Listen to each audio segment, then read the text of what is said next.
is if you're a Bills fan, you probably didn't like it that much.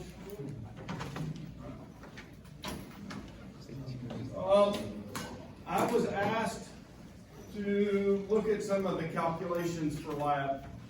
Okay, I'm just going to take just a few minutes to do that.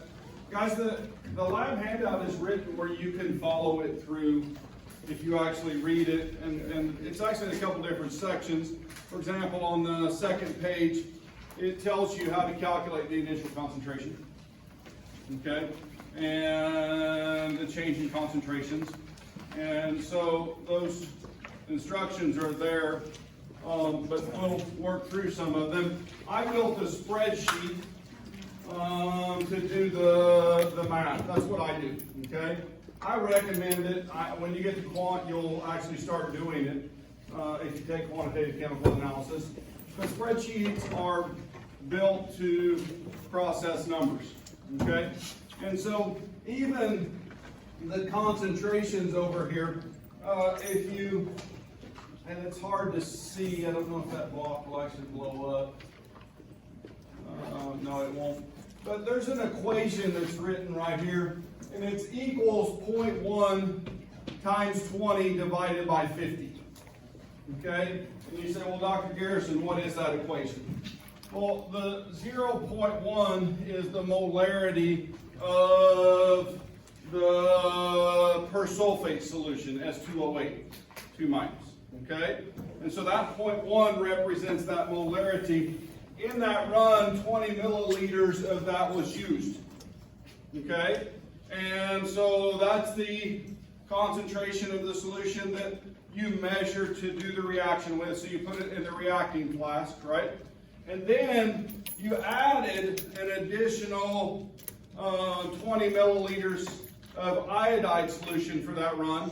And then you put in 10 milliliters of the thiosulfate, right? You guys agree with me? So when I take 20 plus 20 plus 10, what does that come up to?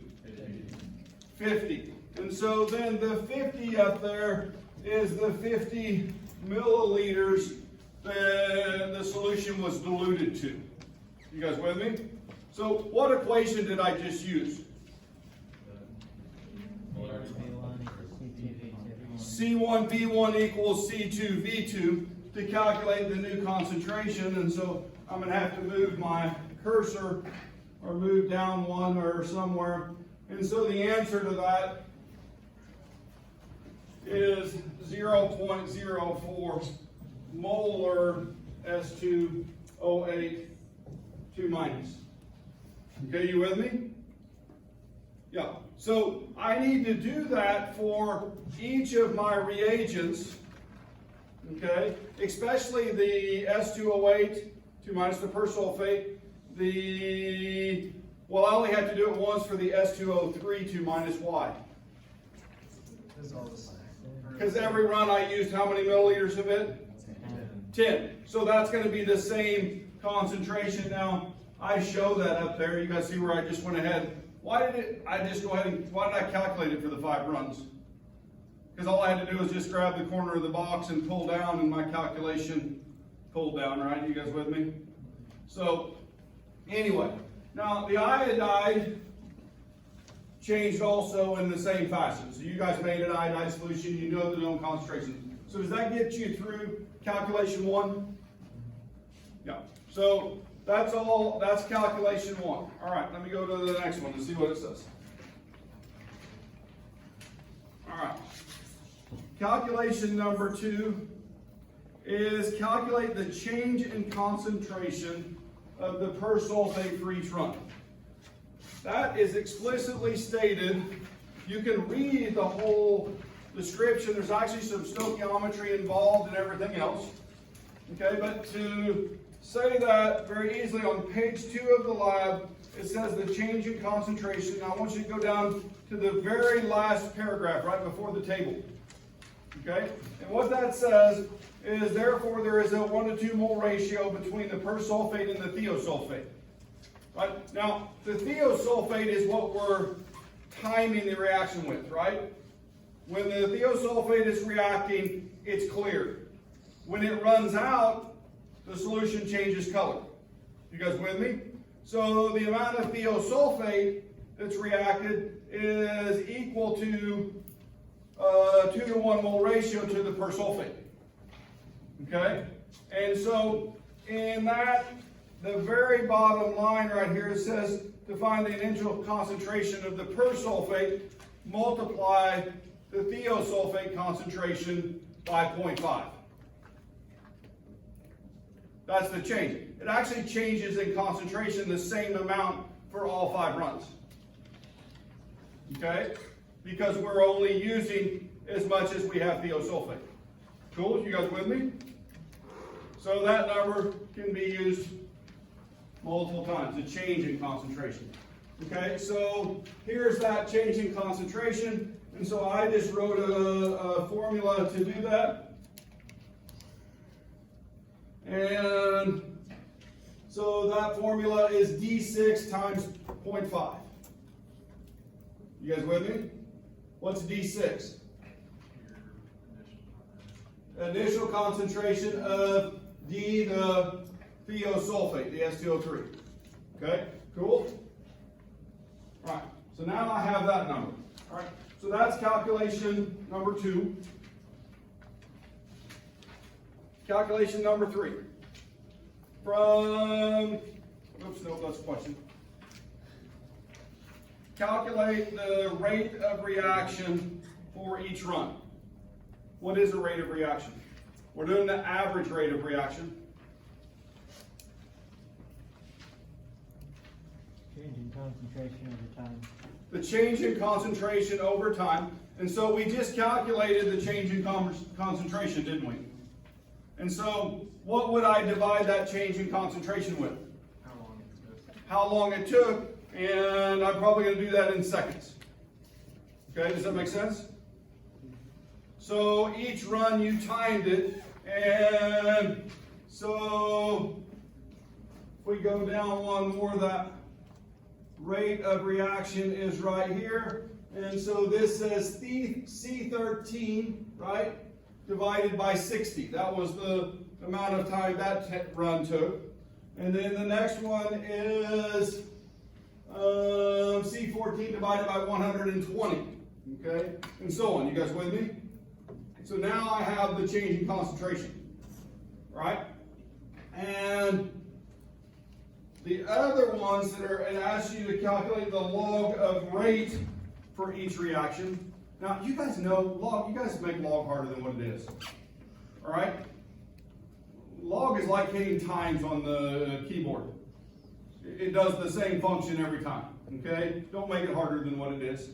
It's literally a function. And we're doing log base 10, and so it's a specific function. The inverse of that is 10 to the power of, right? And so there's a function related to that. But in terms of Excel, to get the log of rate, all I'm going to do is write equals log parenthesis C20, right? Which one's C20? My first rate of reaction. And then remember, guys, when you're doing these calculations and you're doing bunches of them, you write one formula and then you pull it down and it does the calculation for all of those. Just a reminder of that. Okay? Or you can you do this in your calculator? Absolutely. There's nothing wrong with that. Okay? I'm just trying to make it easier for you. You're going to use Excel to graph anyway. Okay? So, the next calculation is calculate the log of run of concentrations of I minus and S2O8, 2 minus.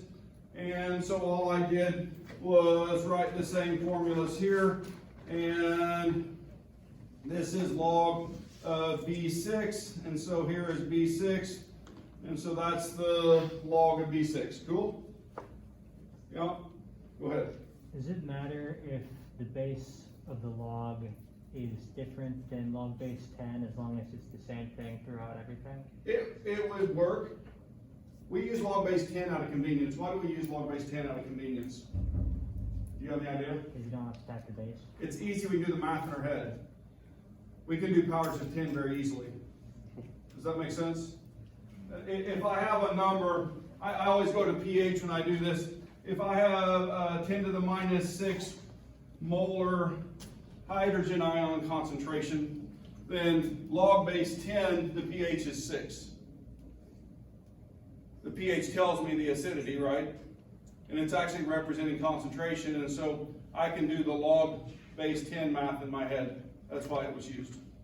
Natural log would work fine, but we can't do that math in our head. Well, I can't, but probably somebody can. You guys know those people, right? They're strange. No. So anyway, nerds, but exceptional nerds, right? I had a chemistry professor in college who liked to do all of his math mentally. He didn't like calculators. He said it took practice. He had to work on it all the time. No. He was pretty good. He could go to 3 or 4 decimal places mentally. All right. So here's our 2 logs. Now, the next part says calculate the overall rate constant. You can't do that yet. You can't do number 6. What do you need to do first before you can calculate the rate constant? I need 2 graphs, okay? And so to make the graphs, I'm going to use runs 1, 4, and 5, and then the second graph is going to be runs 1, 2, and 3. Okay? Now, runs 1, 2, and 3, the persulfate concentration was held constant, and runs 1, 4, and 5, the iodide was held constant. Okay? Right? So what happens is that when we plot the changes, okay, then in that we find the slope of that line is the order of reaction. Now that's just a word that we use in kinetics. Okay? And all it is telling you that this reaction, if it's an order of 1, right? If I'm going to write our rate law, so rate equals K times the concentration of I minus the A times S2O8. I don't know if I put those the same as on the handout, just forgive me if I didn't, okay? But we're looking for A and B, the orders. Now, what an order tells me that if the order is first order with respect to the iodide concentration, if I double the iodide concentration, I double the rate of the reaction. If I have it, I have the rate of reaction. Okay? If it's 0 order, and it could be, then the concentration doesn't affect the rate. You guys with me? What if it were squared? What if it were, and the word would be second order, what would happen if I doubled the rate, or doubled the reaction concentration? It'd be 4 times as fast, right? Because it would be that 2 squared, and so that's what an order tells us. Okay, cool, you guys with me? So it's not anything complex, it's a part of the function that tells us how much this concentration affects the speed of reaction. Normally we round those to the nearest whole number when we graph them. You guys with me? Normally we round those to the nearest whole number when we graph it. All right, so when I'm looking at my graph up here, I've played it, or I have, now my graph's not complete, what's it missing? I didn't put a title on it. I want you guys to put a title on there, but I didn't want to give you one. I wanted you to write your own title, to be very descriptive about what's in that. But I have log of rate on the left and log of the persulfate, and I find my equation, and the slope is 0.77. So what is the order over here in my rate law? 1. It's 1. All right? In fact, I'll even say this out loud. I want you to graph it. I will see your graph, but the expected answer is 1. Okay? It's first order with respect to iodide, first order with respect to the persulfate, and then there's a question that asks what the overall order is. Okay? And that, to find that, you literally take 1 plus 1, and that equals 2. This is a second order reaction overall. Now, if you don't know what that means, that 1 plus 1 becomes hard to figure out, doesn't it? okay, if you don't have the language. So I'm trying to give that to you right now too. All right, any questions? Any questions with that? Yeah, go ahead. Can we go back to number 2? To number 2 right here, the change in concentration. Yeah, the formula. Okay, so the change in concentration came from the statement on page 2, right? And there's a longer discussion of that. I would love it if you would read that. Okay, but it literally is 0.5, all right, times the thiosulfate concentration. That's connecting them by stoichiometry. We're actually calculating the change in concentration for the persulfate, but we're using stoichiometry to do that. So literally it's 0.5 times the D6, right, which is, you'll look there, the concentration of S2O3, right, or the thiosulfate. Cool? Yeah. Anything else? That help? Yeah. So, now, you can get more help, all right? Don't think this is the end all. But I heard that there was some confusion between student workers on maybe how to do a calculation. Yeah. So if, for instance, we had skewed data or something that may not seem ideal to our experiment, how do you want us to explain that or write that out? Well, in your question discussion, if you know now that it's expected to be second order overall and you come up with something crazy that's not even close to that, then you should address that in that way. Does that make sense? But now, I have noticed that, or I've seen at least one set of data where there was a point that didn't fit, okay? So in terms of runs, right, the first run was the fastest run. Would everybody agree with that? Yes. The second one was about twice as long as the first one. Is that right? Thereabouts, that's what it should have been, okay? The third run should have been half again as long as the second run, okay? The fourth run did what? It went faster, didn't it?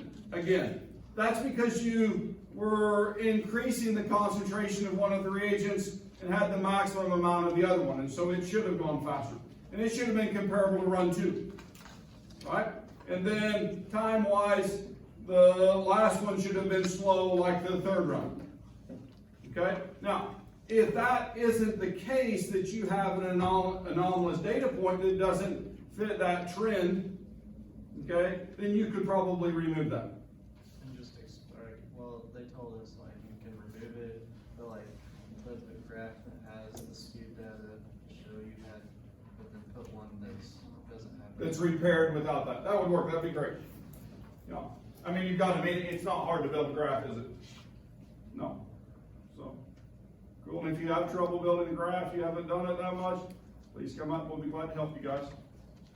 I've helped a couple people. Is that true? No. So, all right. Lab. Does this take a little bit of time to do for those people who haven't done it yet? Yeah, this isn't something that's done in 5 minutes.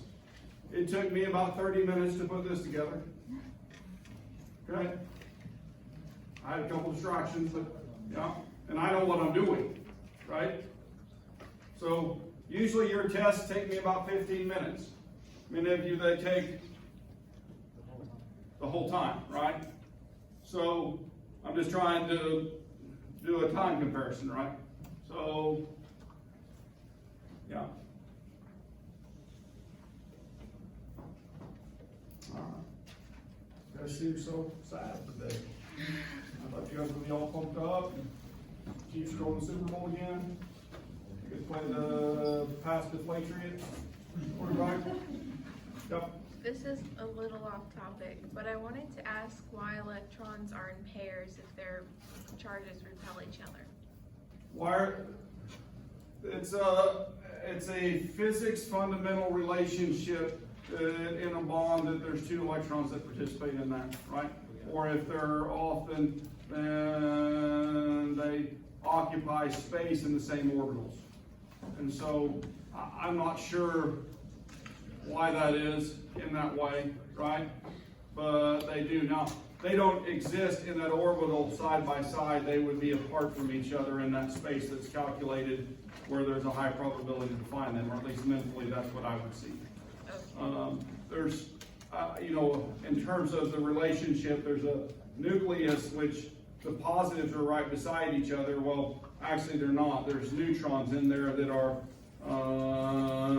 intermingled with that, and I have a mental picture that they sit in between those positively charged protons, and they kind of act as the insulators, right? Yeah. And then that attraction holds those electrons in that space.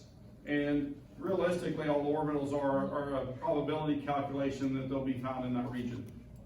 Okay? Now, and then those energies then match the energies that we find to remove that electron.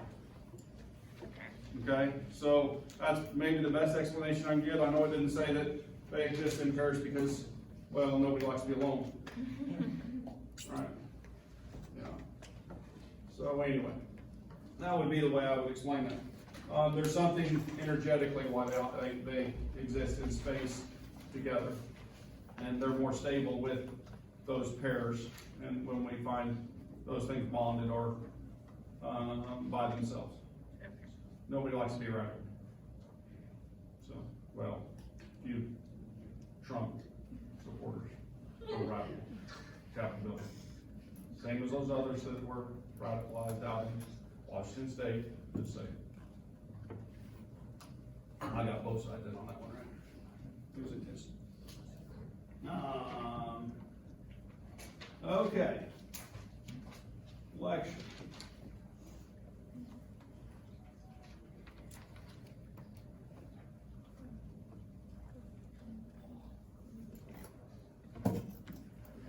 Oh, I also had a question on the sapling. Yeah, sapling? I cannot open the molecular structure, like the section, it just loads constantly. Anybody else having the same trouble? Yes, yeah. I don't know if it has to do with like it's loading up so much that it's not able to. So is it chapter 9? Yeah, it's like, it's part of chapter 9. But the molecular I'll look at structure- that and see if I can do anything with it. Okay. And I apologize, guys, I thought sapling was already open, and there's a little box in there on those assignments to make visible. And I had forgot to click that little box that says make visible. So that was me, all the assignments were already made. In fact, they were done the week before we started, and then I didn't make them visible, so I do apologize for that. If you had looked for that. If you ever find that, please email me. Grateful, so.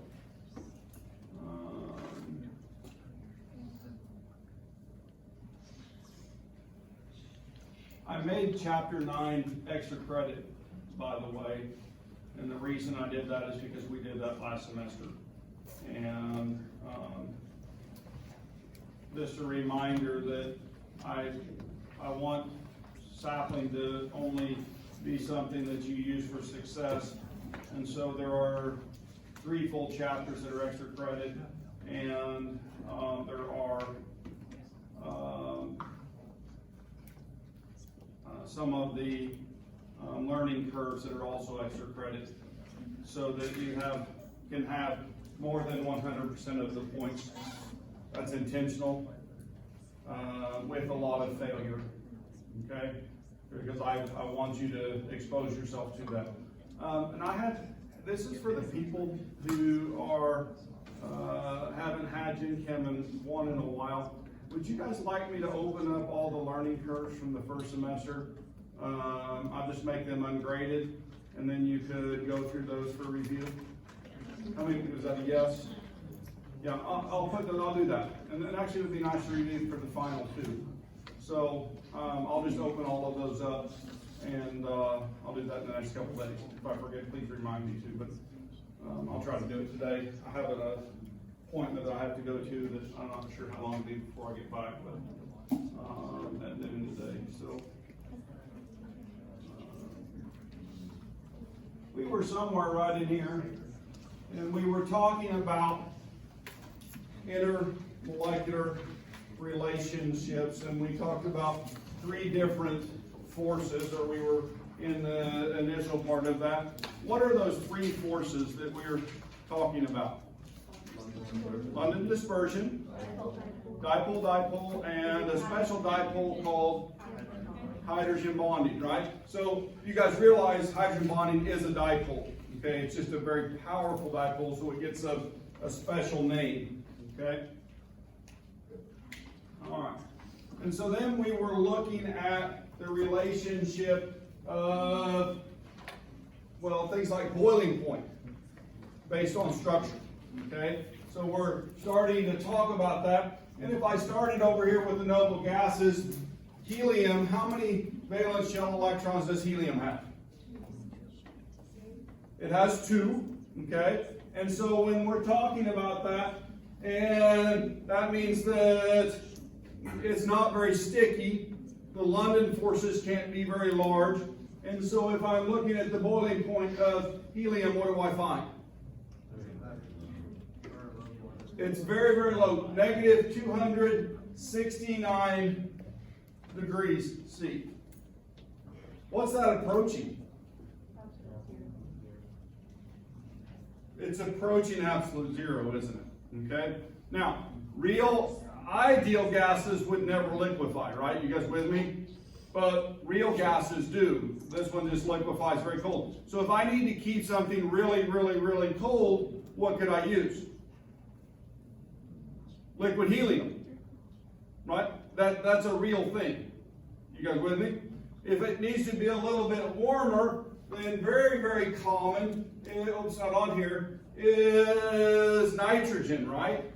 And so liquid nitrogen has a few more electrons and is a little stickier, and so but it's very cold too. And that's a common solution or common liquid that's used to keep all kinds of things cold. Okay? Yeah. So, and make Dippin' Dots. Because, yeah. All right.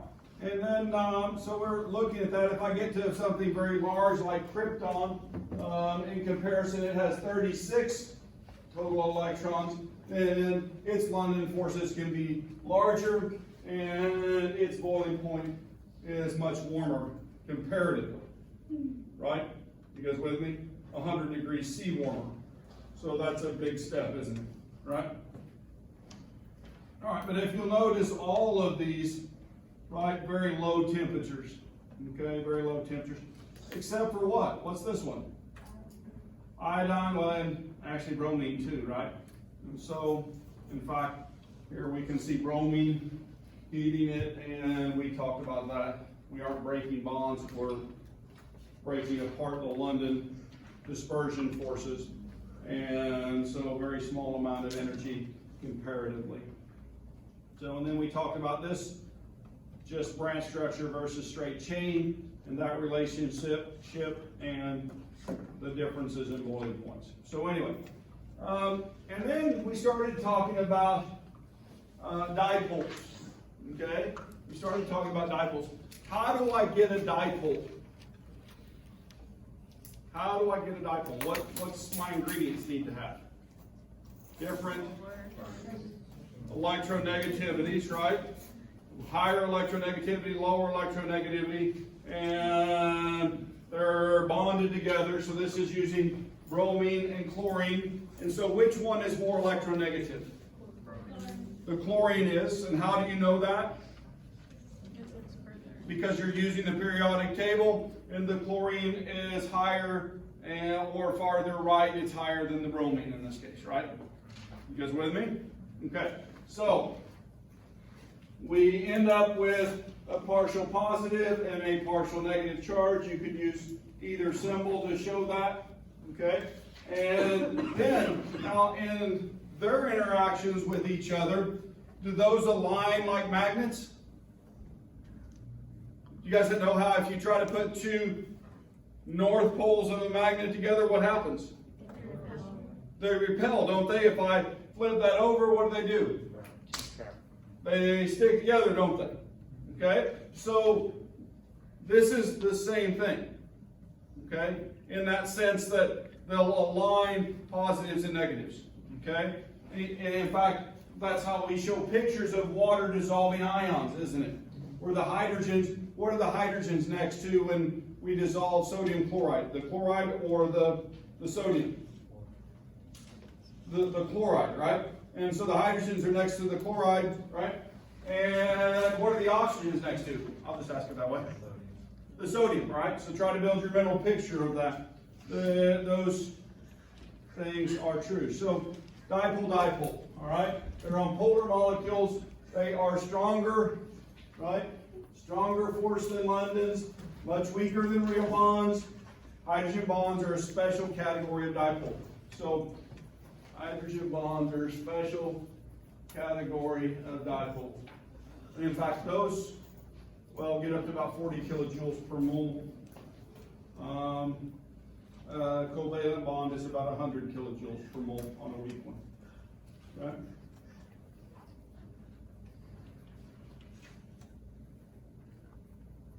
right? What's a word I used a lot if you're looking for polar molecules? Asymmetry and structure, right? Just a reminder, if I have a symmetrical structure, even if I have differences in polarity, what happens? The poles cancel each other out, and so the molecule is nonpolar. Okay? So remember that. Don't forget that, I guess. So this is actually showing those energies, kilojoules per mole. A covalent bond anywhere from 150 up to 1,000 kilojoules per mole. London forces, I said 100 a minute ago. So anyway, London forces between 0.05 and 40 kilojoules per mole. Dipole, 5 to 25. Hydrogen bonding, 10 to 40. Okay, so intermediate magnets, right? Do you need to know these numbers? What's that? Do you need to know them? I think in terms of relative Okay. strength, I mean, we always say, well, how come, I should ask this, how come the London forces can be as large as the hydrogen bond? How's that possible? The bigger the molecule, the stronger the London force. So Yeah, so the more electrons, the larger the London force. If I get very large molecules, then I can have huge London forces. You guys with me? Yeah, so yeah, exactly. Right. Something to think about. All right. So, but if I have the same size molecule, this is really important. If I have the same size molecule, then I have something non-polar, right? The forces holding it together are much less than when I have polar, right? I get little magnets, and those are much less than when I have hydrogen bonding for the same size molecules. Okay? Important concept. So a hydrogen bond, what four elements are involved in a hydrogen bond? Nitrogen, Yep, they're right up there. And so you have to have hydrogen for all of it, right? And then oxygen, nitrogen, and fluorine. Okay? Can your periodic table help you find those? Yeah, they're right there beside each other, aren't they? 15, 16, and 17. Okay? 15, 16, and 17. All right. So, in terms of bonding, one of these three elements has to be bonded to the hydrogen. Okay? And so that's a polar relationship. And that makes the hydrogen very what? Very negative or very positive? The hydrogen becomes very positive, and then the hydrogen bond is with Z, one of those same three elements, and those are very negative, right? They have a lone pair of electrons that hydrogen is interacting with. So that's what's attractive, and we show the relationship with three dots very often, or dotted lines, okay? We don't draw a solid line, we show that it's still a bond, but not as strong. Cool? Okay. All right. Hydrogen bonds. So that's showing that these represent the hydrogen bond. What type of bond is this? The solid bond? The nitrogen to the hydrogen? The covalent is the word I'm looking for, right? And so covalent bonds are represented by a solid line, or we have a multiple bond, right? So a double bond here, and two lines and so on. And those also represent the number of electrons that are present in that bond. Yep. Is hydrogen bonding always with covalent only, or can it be with ionic? When, in this case, the elements that are involved in hydrogen bonds are very strictly defined as nitrogen, oxygen, and fluorine, and hydrogen. And so those are what participate. Now, can I have a positively charged ion that interacts with an oxygen or with a nitrogen? And yeah, we'll talk about structures called complexes, chelation complexes, those types of things, and where those same elements are electronegative enough that they attract and hold metals in that relationship. So where it's a non-ionic relationship, but it has a different name. Okay?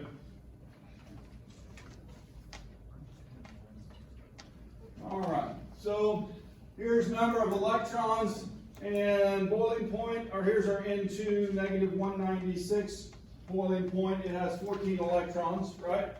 And if I go over on this right-hand side, right, non-polar nitrogen, polar carbon monoxide, 14 total electrons, its boiling point is 192. So a little bit warmer, right? Or if I come down here to the bottom, I have bromine, non-polar, and its boiling point is 59. Iodine chloride, and 70 electrons, 59 electrons, 97. So we see that going up in terms of that relationship, but we see an increase with the polar versus the non-polar. Okay, so which is a point I'm trying to make. So if I put two molecules on the test and ask, they're the exact same size, they have the same number of electrons, and I say which one would have the higher boiling point, right? Then you guys could predict that. Cool, based on structure. So that's a plan. This is showing, I call them molecular structure poodles. What molecule is that actually? You guys tell? It's 2 carbons, so C2. How many hydrogens? 1, 2, 3, 4, 5, 6. And 1 oxygen. Now that oxygen, and it has a hydrogen on it. When I have an OH together, right? And it's not a hydroxide in this case, it's called something else because it's covalently bonded. An alcohol? Yeah. So is this ethanol? Yeah, it's written right there. But I didn't want you to look there, I wanted you to look at what? The structure, to be able to see it. Okay? Because when I look at that structure, I don't only see what the molecule is, I also see how it's going to behave, right? And so what part of that molecule is going to hydrogen bond? The alcohol, right? And so that alcohol is showing with oxygen on one and the hydrogen on another, that those interact, right? You guys see that? And in fact, I come over here and I have dimethyl ether, right? Then you see that there's no hydrogen involved with the oxygen. You guys see that? Right? And so that molecule still has 2 carbons, still has 6 hydrogens, and an oxygen, but is it more polar or less polar than the ethanol? The ether is less polar, right? Right? I always like to tell a story with ether. Ether is highly flammable, right? And so they make it in canned starting fluid, right? And back when I was a farm kid, I learned a trick from my local tire shop. I did a lot of mounting and balancing of our own tires. We counted 273 tires on the ground, but on my pickup I was running 10-inch chrome spoke wheels. I mean, they're classics, okay, and 12-inch wide tires.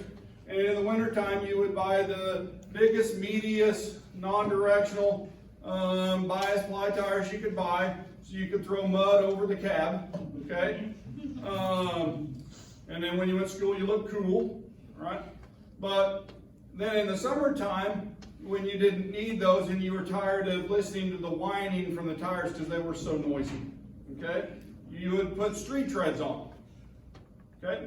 And so I do that myself. We had a balancing machine and tire changer, but you never could get the tires to pop out on the rim. So what would you do? You spray ether around the tire. You would stand back, stomp the air, and they would explode the tires onto the rim. It really works, okay? Kind of scary that first couple times. It's scary every time, I'll just say that. Right?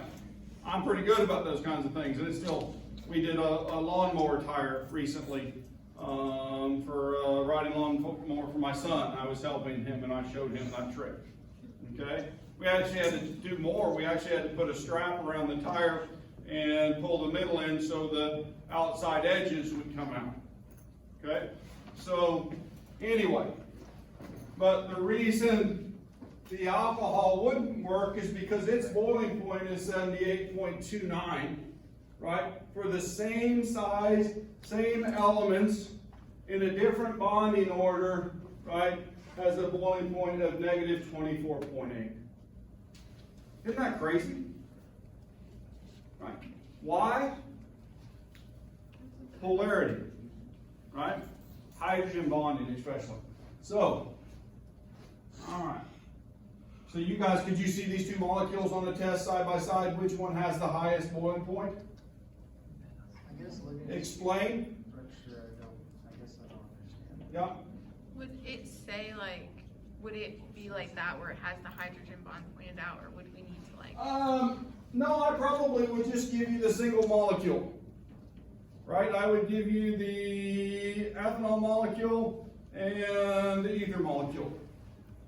And I would want you to see that there is a nitrogen or oxygen or fluorine when we're looking at those structures, and that's bonded to hydrogen so it can do hydrogen bonding. So the one that hydrogen bonded It's- is going to have a higher Much higher boiling point, exactly what it is.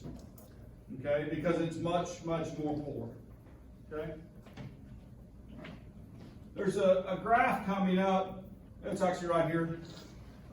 This is, you have favorite slides. This is one of my favorite slides. Okay, and you're thinking, why, Dr. Garrison, would a graph like this be one of your favorite slides? Because it illustrates hydrogen bonding in such a profound fashion. Okay? So, let's look at this. This is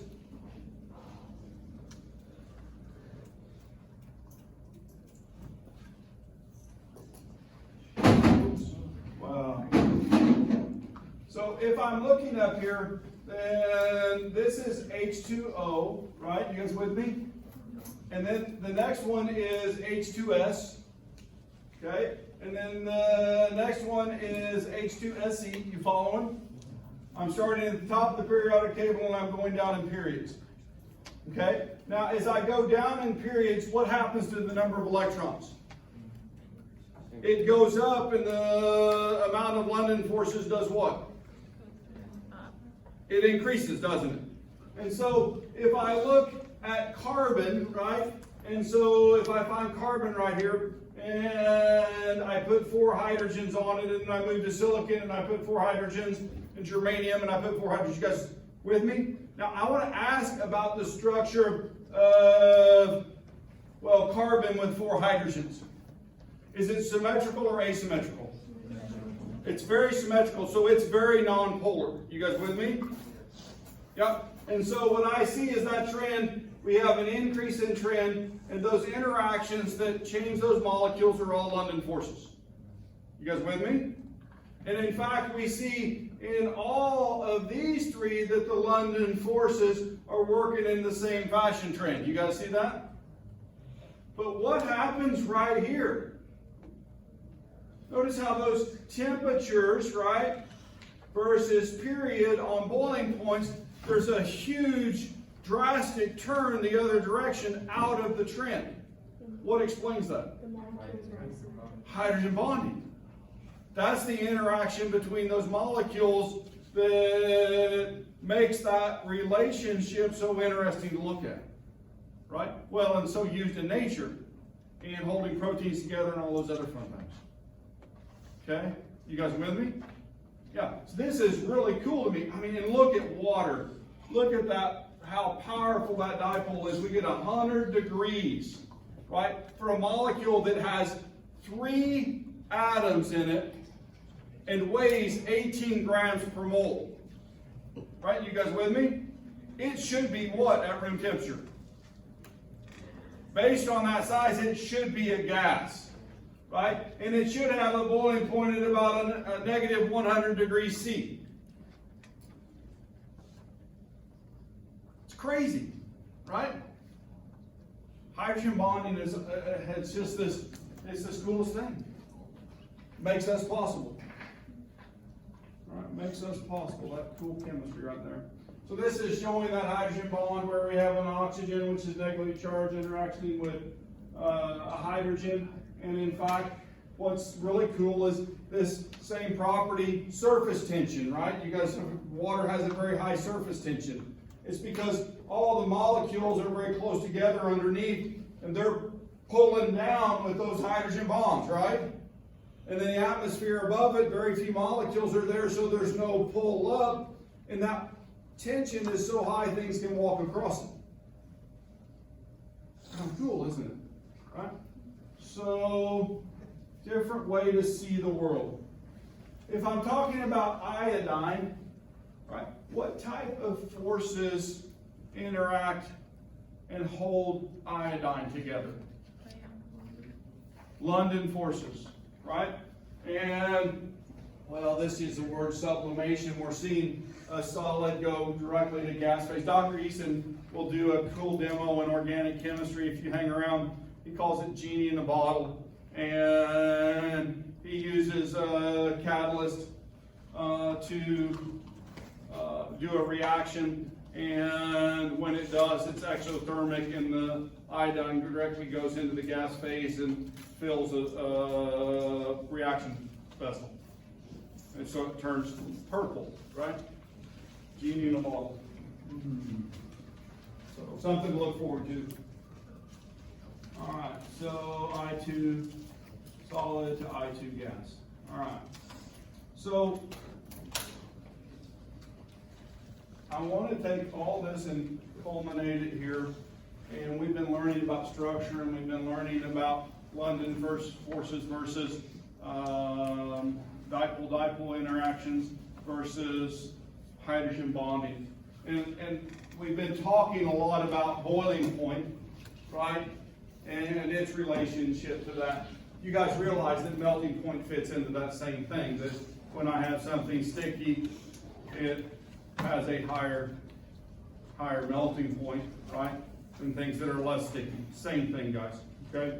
So that trend's the same. I also want to talk about it with solubility, okay? So when I have things that are very polar and I put something that's non-polar in there, they don't want to mix, and I end up with 2 oily layers, or an oily layer and a polar layer.